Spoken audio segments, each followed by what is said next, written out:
मित्रांनो, आपण व्याकरण भागामध्ये या ठिकाणी वाच्य परिवर्तन पाहिला, बरोबर आहे, लकारार्थ पाहिला.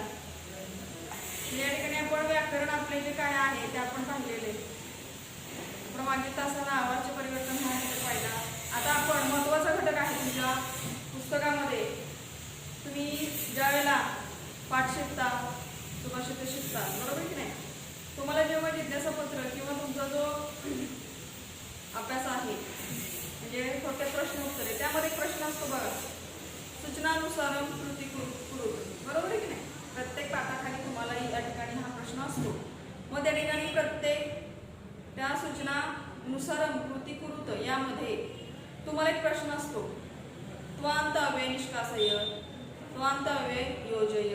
एक वाक्य दिलेलं असतं, बरोबर की नाही. त्यात त्वांत अव्यय त्या वाक्यामध्ये असतं. तुम्हाला ते काय करायचं आहे तर काढायचं असते, त्याचं योग्य रूप घालायचं असते, किंवा एखादा वेगळा शब्द देऊन तिथं तुम्हाला त्या त्वांत, लेवंत, तुमंत या अव्ययांची काय करावी लागते, तिथं योजना करावी लागते. अशी थोडीशी वाक्य असतात, प्रश्न असतो. हां, तुम्हाला जेव्हा पेपरमध्ये या पद्धतीचं वाक्य तर तुम्ही गडबडता, म्हणजे तुम्हाला अव्यय, तुम्हाला धातुसाधित अव्यय हा घटक वेगळा आहे आणि धातुसाधित विशेषण हा घटक वेगळा आहे. विशेषण आणि अव्यय लक्षात घ्या, दोन्हीही वेगळे आहे. अव्यय म्हणजेच काय तर शब्दाला जोडून येणार अव्यय, हे नेहमी शब्दाला जोडून येते. या शब्दाला जोडून येणाऱ्या अव्ययाला तर तितकासा स्वतःचा असा काही अर्थ नसतो. हे फक्त शब्दाला आणि वाक्याला जोडण्यासाठी अव्यय वापरलं जातं. तुम्ही मराठीमध्ये सुद्धा अव्यय शिकलेला आहात, बरोबर आहे की नाही. अव्यय शिकलेला आहात म्हणजेच काय, कुठली कुठली अव्यय वाक्यांना शब्दांना जोडणारी. तर या ठिकाणी बघा, खाली, वर, पर, परंतु, आणि, व ही मराठीतली अव्यय. तसंच तुम्हाला धातुसाधित अव्यय संस्कृतमध्ये 3 प्रकारचे कुठले कुठले आहेत बघा. या ठिकाणी पहिलं जे आहे पूर्वकालवाचक धातुसाधित अव्यय, यामध्ये 2 प्रकार आहेत. बघा मी काय सांगते, धातुसाधित अव्ययांचे एकूण 3 प्रकार पडतात. त्यामध्ये पहिला जो प्रकार आहे तो आहे पूर्वकालवाचक धातुसाधित अव्यय. यामध्ये पहिला जो आहे तो त्वांत धातुसाधित अव्यय आहे. त्वांत पूर्वकालवाचक धातुसाधित अव्यय, त्वांत अव्यय. दुसरं जे आहे ते लेवंत अव्यय. ही दोन्ही पूर्वकालवाचक धातुसाधित अव्ययामध्ये मोडतात. आणि जो दुसरा जो प्रकार आहे, एकूण 2च अव्ययांचे प्रकार आहेत, पण तुम्हाला काय सांगते मी, पूर्वकालवाचक धातुसाधित अव्ययाचे 2 प्रकार आहेत. त्यामध्ये त्वांत अव्यय आणि लेवंत अव्यय. आणि दुसरा जो प्रकार आहे हेतुवर्तक धातुसाधित अव्यय, हेतुवर्तक, बरोबर आहे. त्यामध्ये तुमंत अव्यय हा प्रकार येतो. आपल्याला पूर्वकालवाचक कळत नाही, तुम्हाला प्रश्नपत्रिकेमध्ये तसंच वाक्य असतं, पूर्वकालवाचक अव्यय निष्कासय वाक्य दिलेलं असतं. मग आपली गडबड होते, पूर्वकालवाचक अव्यय म्हणजे काय लक्षात येत नाही. पूर्वकालवाचक धातुसाधित अव्यय याचाच अर्थ त्वांत किंवा लेवंत, बरोबर आहे. हे घटक लक्षात ठेवा. हे जर तुम्हाला आत्ताच कळलं तर तुम्हाला पेपरमध्ये तो प्रश्न कळेल, अन्यथा तो प्रश्न तुम्हाला समजणार नाही. हे मी तोंडी सांगते, लक्ष तुमचं पुस्तकांमध्ये पाहिजे. तुमच्या धड्यांमध्ये सुद्धा ही शब्द येतात. उदाहरणार्थ बघा, तुमच्या माहितीसाठी तुम्ही ऐकलेले शब्द आहेत, तत्वा, श्रुत्वा, बरोबर आहे, निधाय, अनुभूय, नंतर विजित्य, संचित्य, अनुकृत्य, अशा पद्धतीची जी काय असतात जे शब्द पुस्तकांमध्ये येतात, धड्यांमध्ये येतात. पाठ वाचताना दत्वा, श्रुत्वा, हेत्वा म्हणजे या पद्धतीचं शब्द येतात वाचनामध्ये, बरोबर आहे ना. त्यावेळी तिथं तुम्हाला सांगितलं जातं दत्वा हे काय तर या ठिकाणी त्वांत अव्यय आहे, बरोबर आहे की नाही. तुम्हाला मॅडम बोर्डवर लिहून देतात. त्यावेळी आपलं काय काम असतं, नुसतं बसलं नाही, शिकवताना काय केलं पाहिजे, तुम्ही त्या शब्दाखाली अंडरलाईन करून या ठिकाणी वहीमध्ये तो शब्द लिहून पुढे लिहिलं पाहिजे. तुम्ही काय लिहिलं पाहिजे की बाबा हे त्वांत अव्यय आहे. म्हणजे ज्यावेळी तुम्ही प्रश्न सोडवता त्यावेळेला तुमच्या लक्षात येतं की त्वांत अव्यय म्हणजेच याला काय जोडलंय, या धातूला कुठला प्रत्यय जोडलाय, त्वा, दत्वा, बरोबर आहे की नाही. म्हणजे धातूला जोडला जाणारा म्हणून धातुसाधित अव्यय. अव्ययाला असं काहीच अर्थ नाही, तो फक्त शब्दांना जोडून येतो, लक्षात घ्या तुम्ही. आणि वाक्यांना जोडण्यासाठी अव्यय हे फक्त याचा तो याच प्रकारे उपयोग होतो. एकदा शब्दाला जोडकाम करणं एवढंच फक्त अव्ययाचं काम आहे, बरोबर आहे. आणि धातुसाधित ही 2 प्रकारचे आहेत. पहिला जो प्रकार आहे पूर्वकालवाचक धातुसाधित अव्यय, त्यामध्ये पूर्व पूर्वकालवाचक धातुसाधित अव्ययांमध्ये त्वांत अव्यय आणि लेबंत अव्यय हे दोन प्रकार आहेत। आता यामध्ये पूर्वकालवाचक धातुसाधित अव्ययामध्ये कशाला म्हणायचं पूर्वकाल धातुसाधित अव्यय? यामध्ये काय आहे?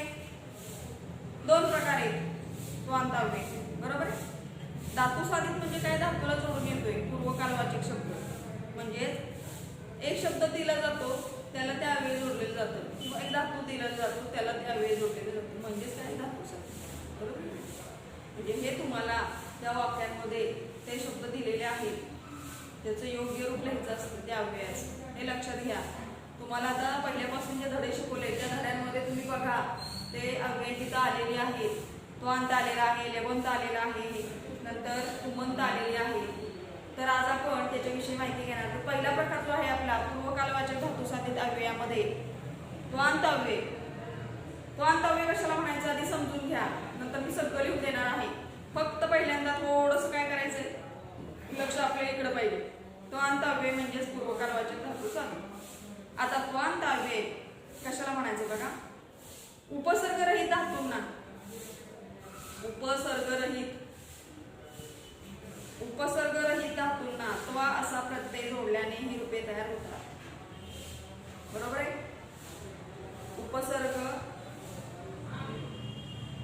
उपसर्गरहित म्हणजे उपसर्ग नाही, ज्या धातूला उपसर्ग नाही अशा धातूला त्वा असा प्रत्यय जोडल्याने ही रूप तयार होतात।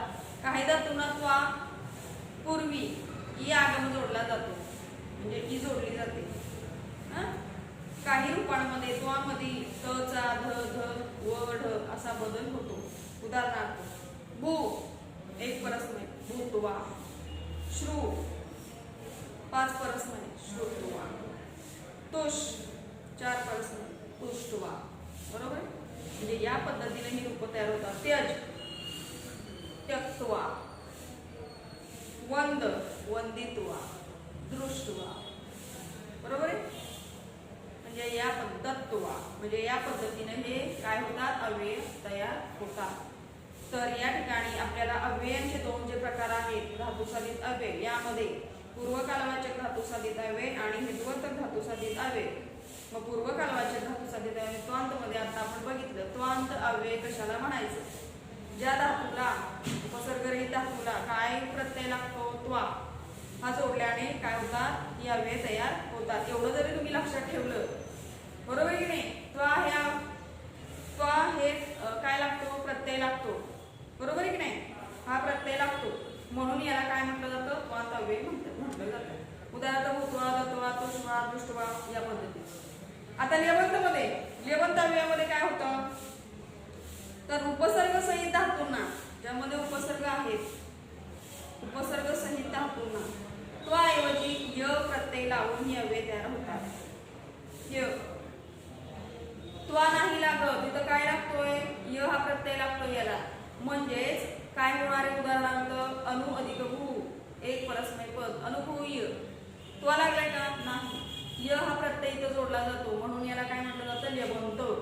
सोपं ओळखायला त्वांत अव्ययामध्ये त्वा हा प्रत्यय जोडला जातो आणि लेबंत अव्ययामध्ये य हे काय जोडला जातो? प्रत्यय जोडला जातो।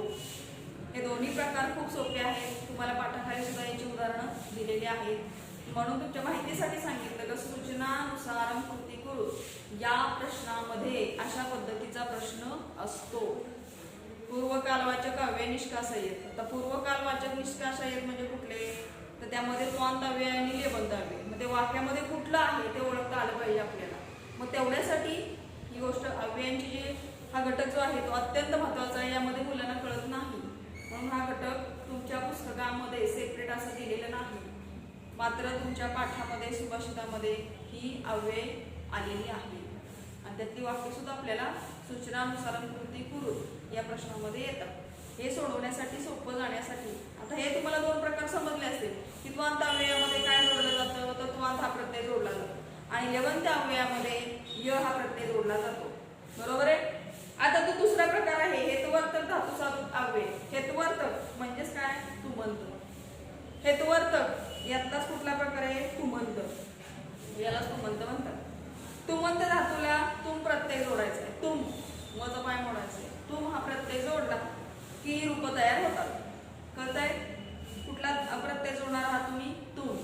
तुम हा प्रत्यय जोडल्याने ही रूप तयार होतात. आता काही धातूंच्या बाबतीत तुम प्रत्ययापूर्वी ई जोडला जातो. ई हा आगमन, ई हा पहिल्यांदा जोडला जातो. काही धातूंच्या रूपामध्ये तुम मधील त च्या जागी काय येतं? त येतो, ट येतो, ध येतो, ढ येतो. बरोबर आहे की नाही? म्हणजे असा बदल होतो. उदाहरणार्थ बघा, स्था एक परस्मै पद, स्थातू. बरोबर आहे? पा एक परस्मै पद, दोन परस्मै पद, दुसऱ्या गणाचा धातू परस्मै पदी आहे पातू. कथ 10 उभयपद, म्हणजे कथ हा धातू आहे ते दोन्ही प्रत्ययामध्ये चालतो, परस्मैपदी आणि आत्मनेपदी. हे लक्षात घ्यायचंय. म्हणजे या ठिकाणी कथयितुम दह एक परस्मैपद, दगडू. म्हणजे या पद्धतीने हे धातू तुम्हाला इथं काय केलेले आहे? जोडून दाखवलेले आहे. हेतुवर्तक अव्यय लक्षात आलं का? हेतुवर्तकाला कुठला प्रत्यय लागणार आहे? कुठला प्रत्यय हेतुवर्तकाला? तुम. हेतुवर्तक म्हणजेच काय? तुमंत अव्यय. हे लक्षात घ्या. हेतुवर्तकलाच काय म्हटलं जातं? तुमंत. आणि पूर्वकालवाचक अव्ययालाच काय म्हटलं जातं? त्वांत आणि लेबंत. हे लक्षात घ्या. हे गोंधळ करून घ्यायचं नाही. याला हे नाव आहे आता आम्हाला कळतच नाही असं गैरसमज करून घ्यायचा नाही. तर पूर्वकालवाचक अव्यय म्हणजेच काय? तर या ठिकाणी काय होणार आहे? त्वांत आणि लेबंत हे अव्यय. आणि हेतुवर्तक साधा अव्यय म्हणजेच काय? तुमंत अव्यय.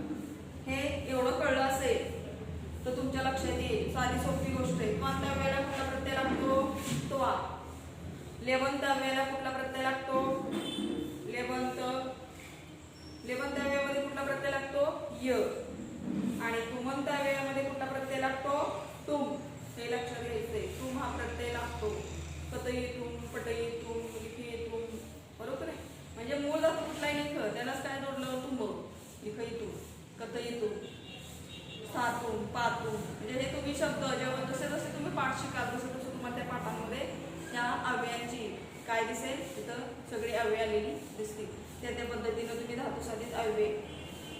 आता इथं मी तुम्हाला आतापर्यंत सांगितलेलं आहे की आपल्याला धातुसाधित अव्यय माहीत नसतात. अव्यय म्हणजेच कळत नाही लवकर. काय करायचं असतं? प्रत्यय आहेत का ह्याला? कसं अव्ययाचं रूप कसं असतं माहीत नसतं. यासाठी हा घटक तुमच्यासाठी महत्वाचा आहे. तर पहिल्यांदा काय करायचं? तुम्ही आता धातुसाधित अव्यय, बरोबर आहे की नाही? मी जसं लिहितेय त्या पद्धतीने इथं तुम्ही काय करायचं आहे? लिहायचं आहे. बघा, धातुसाधित अव्यय दोन प्रकारचे. धातुसाधित अव्यय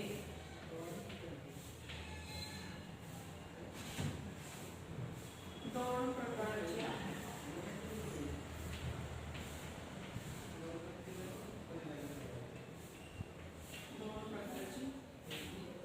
बरोबर आहे? त्यामध्ये पहिले कुठले? पूर्वकालवाचक धातुसाधित अव्यय. पहिला जो प्रकार पहिला बघा,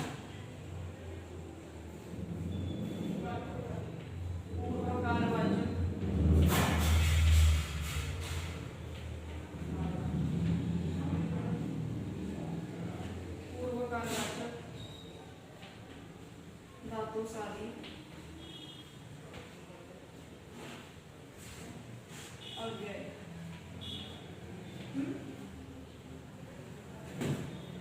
पूर्वकाल धातुसाधित अव्यय. बरोबर आहे? आता यामध्ये पूर्वकाल धातुसाधित अव्ययामध्ये, बरोबर आहे, हा धातुसाधित अव्ययाचा पहिला प्रकार आहे. आता त्यातले दोन प्रकार कुठले? तर त्यातले दोन प्रकार बघा कुठले पूर्वकालवाचक मध्ये. कुठला आहे? पहिला त्वांत. त्यामध्ये धातुसाधित अव्यय याचे दोन प्रकार.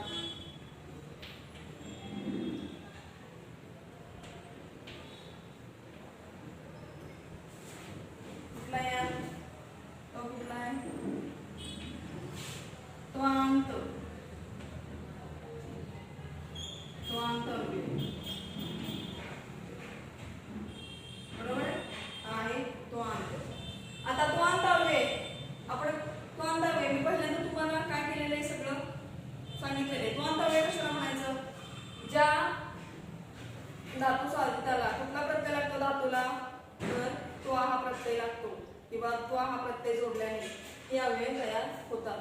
ही सोपी व्याख्या आहे. तुमच्या माहितीसाठी हे सगळं चाललेलं आहे. बघा काय येते बघा. धातूंना या अवयवामध्ये किंवा या प्रकारामध्ये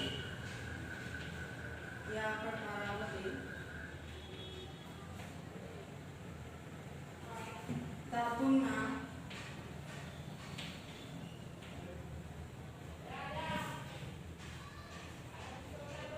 त्वा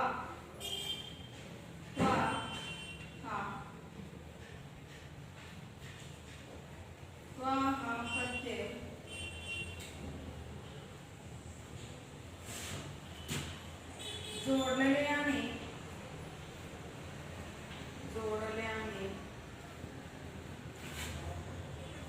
जोडल्याने ही रूपे तयार होतात.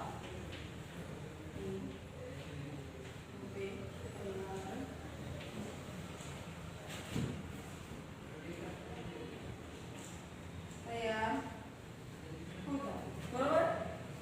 आता या ठिकाणी काय करायचं तुम्ही उदाहरण कशाचं उदाहरण देणार आहात यामध्ये कळलंय का इथं.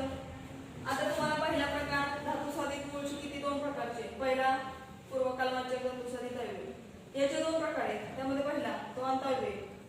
तर या प्रकारामध्ये धातूंना त्वा हा प्रत्यय जोडल्याने रूप तयार होतात. उदाहरण काय देणार आहे तुम्ही. उदाहरण बघा. धातू आणि त्याचं गण त्या पद्धतीने तुम्हाला भूत्वा, श्रुत्वा, दत्वा या पद्धतीची उदाहरणं इथं येतील. आता उदाहरण बघा. उदाहरण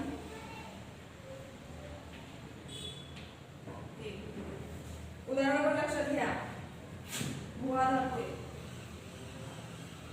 कुठल्या गणाचा पहिल्या एक परस्मय पद.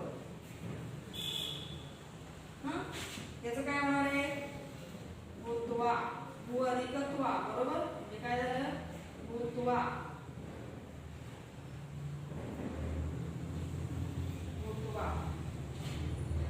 आता या ठिकाणी भूत्वा. दुसरं काय आहे श्रुत्वा. दुसरं उदाहरण कशाचं आहे श्रु.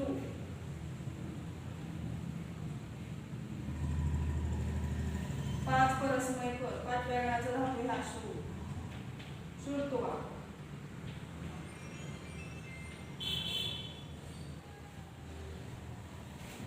आता श्रु म्हणजे काय ऐकणं. बरोबर आहे. आणि भू म्हणजे काय भूत्वा म्हणजे काय. भू म्हणजे हे आपलं भूत. आपण आता कुठं उभं आहोत तो पृथ्वीवर. बरोबर आहे. भूत्वा भूताला. या ठिकाणी भू भूत्वा श्रु श्रुत्वा या पद्धतीनं त्या उदाहरणावर लक्षात येते आपल्याला कुठला त्वा हा प्रत्यय जोडल्याने हे अवयव तयार होतात. आता यामध्येच पूर्वकालवाचक मध्ये पोट प्रकार दोन आहेत मी सांगितल्याप्रमाणे. दुसरा कुठला आहे तर लेबंत. उदाहरण माहितीसाठी तुम्हाला किती. आता तिसरं उदाहरण कुठलं आहे तर या ठिकाणी तुष. तुष चौथ्या गणाचं परस्मय पद तुष्टवा. तुष. बरोबर. म्हणजे तुष्टवा या ठिकाणी तुष हा धातू आहे चौथ्या गणाचा आहे. दुसरं उदाहरण बघा. तुष चौथ्या गणाचं चार परस्मय पद तुष. काय येणार आहे तर तुष्टवा. बरोबर आहे ना. तुष्टवा म्हणजे या पद्धतीनं तुमची ही हा पहिला प्रकार संपलाय. कुठल्यातला पूर्वकालवाचक मधला हा कोण प्रकार जो आहे तो अंतअवयव. आता दुसरा प्रकार यामध्ये कुठला आहे बघा. कुठला प्रकार आहे आ लेबंत. लेबंत अवयव.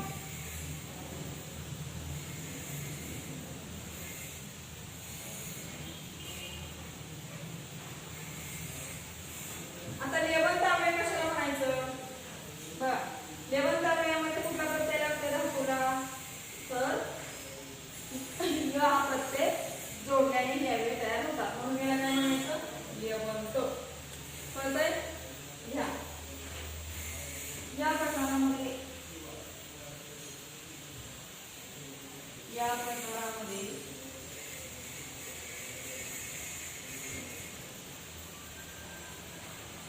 धातूंना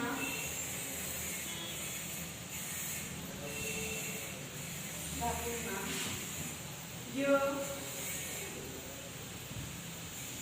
हा प्रत्यय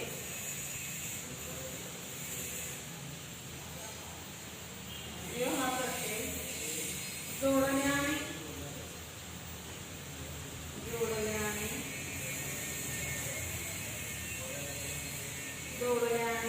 ही रूपे तयार होतात. ही रूपे तयार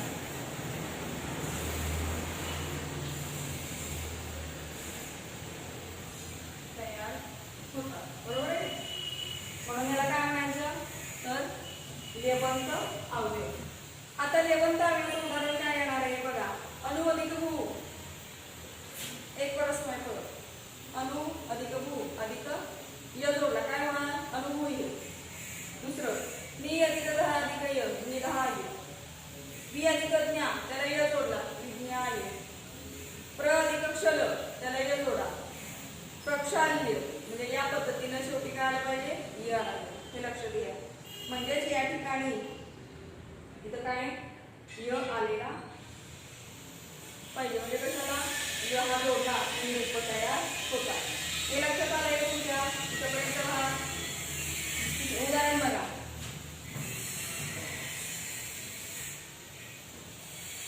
उदाहरण एक अणु अधिक मूल्य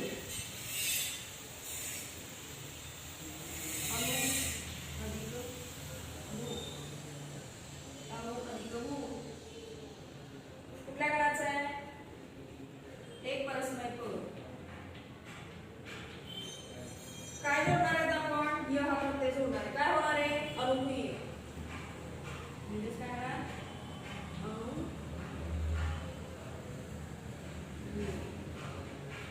या पद्धतीने. दुसरा कुठला येणार आहे नि अधिक 10 तीन उभय पद. नि अधिक 10 नि अधिक 10 तीन उभय पद. कुठला येणार आहे काय होणार तिथं निधाय. नि अधिक 10 मला य जोडला काय होणार निधाय.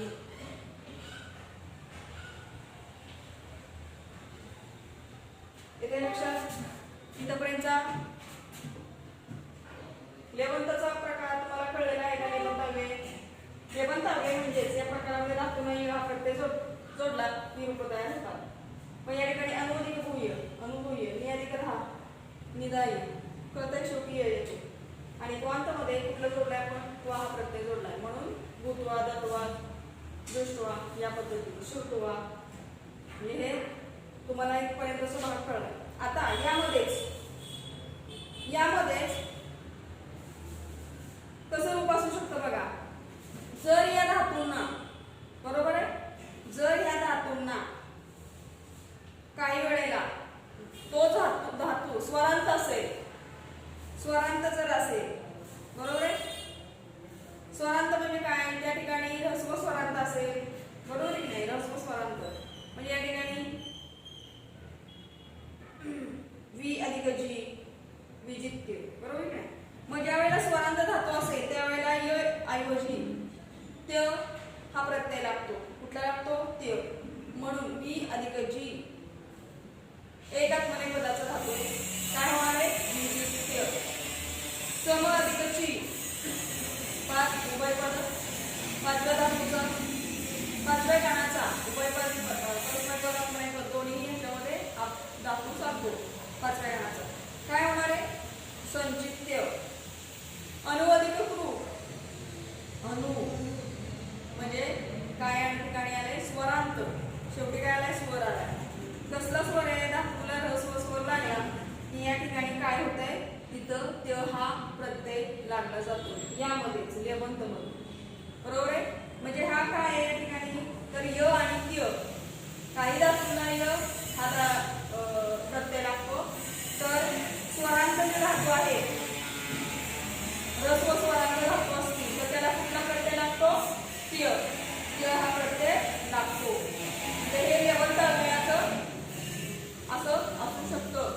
तुम्हाला धड्यामध्ये सुद्धा काय काय येतं. उदाहरणार्थ धातू कुठला असेल, पी अधिक जी, विजित्य, संचित्य, नंतर या ठिकाणी अनुकृत्य, बरोबर आहे की नाही. म्हणजे त्य हा शेवटी प्रत्यय लागतो यामध्ये.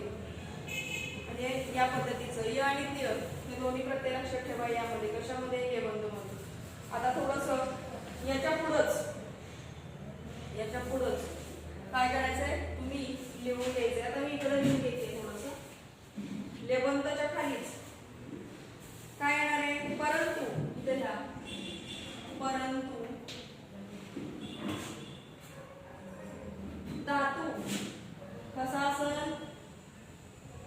ह्रस्व स्वरांत. ह्रस्व स्वरांत. बरोबर आहे. ह्रस्व स्वरांत असेल तर काय येणार आहे तिथं? असेल तर य ऐवजी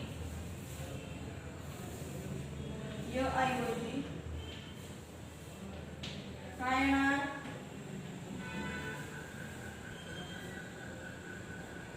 त्य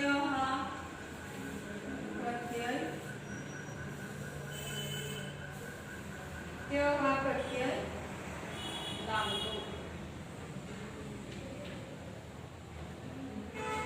बघा मी काय सांगितलंय. आपल्याला लेवल चाललेलं आहे. यची रूप आपल्याला कळली. परंतु धातू ह्रस्व स्वरांत असेल. धातू बघायचा कसा आहे. बरोबर आहे. धातू जर ह्रस्व स्वरांत असेल, ह्रस्व म्हणजे पहिल्या विरांतीचा असेल, पहिल्या उकाराचा असेल, स्वर असेल त्यामध्ये उ, ऋ, ई. म्हणजे या पद्धतीनं जर ह्रस्व स्वरांत असेल तर य ऐवजी काय येतो? त्य हा प्रत्यय लागतो. बरोबर आहे. आता याचं उदाहरण बघा. मी तुम्हाला याचं उदाहरण देते. उदाहरणार्थ काय बघा.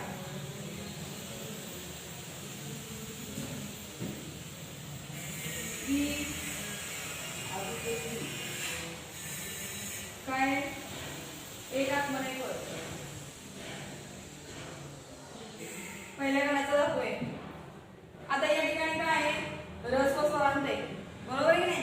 म्हणजे या ठिकाणी काय होणार आहे? तुमचं विजित्य काय जोडला जाणार आहे? त्य हा प्रत्यय जोडला जाणार आहे. काय झालं? रूप कुठलं झालंय? विजित्य. दुसरं काय या ठिकाणी? अनु. नला पहिला उकार म्हणजे ह्रस्व स्वरांत आला. नु, उ. स्वर कुठला आलाय? उ. अनु अधिक कृ. म्हणजे या ठिकाणी काय होणार? अनुकृत्य. त्य हा काय लागणार आहे? प्रत्यय. बघा अनु अधिक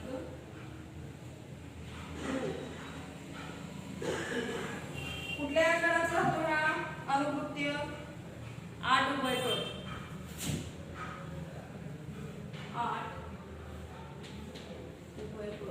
8व्या गणाचा. म्हणजेच काय म्हणाल इथं? अनुकृत्य.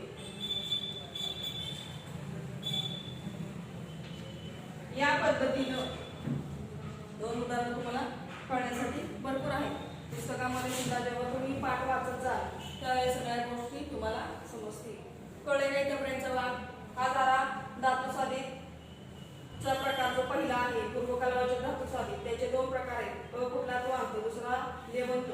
ही माहिती तुमच्यासाठी महत्त्वाची आहे. सगळ्यांनी वहीमध्ये लिहून घेतली का बघा. तोंडमध्ये कुठला प्रत्यय महत्त्वाचा आहे? त्वा. लेवंत म्हणजे य आणि त्य. हे लक्षात ठेवायचे, कधी विसरायचं नाही. आणि उदाहरण इथपर्यंतचा भाग कळलाय, सगळ्यांना समजलाय? ठीक आहे.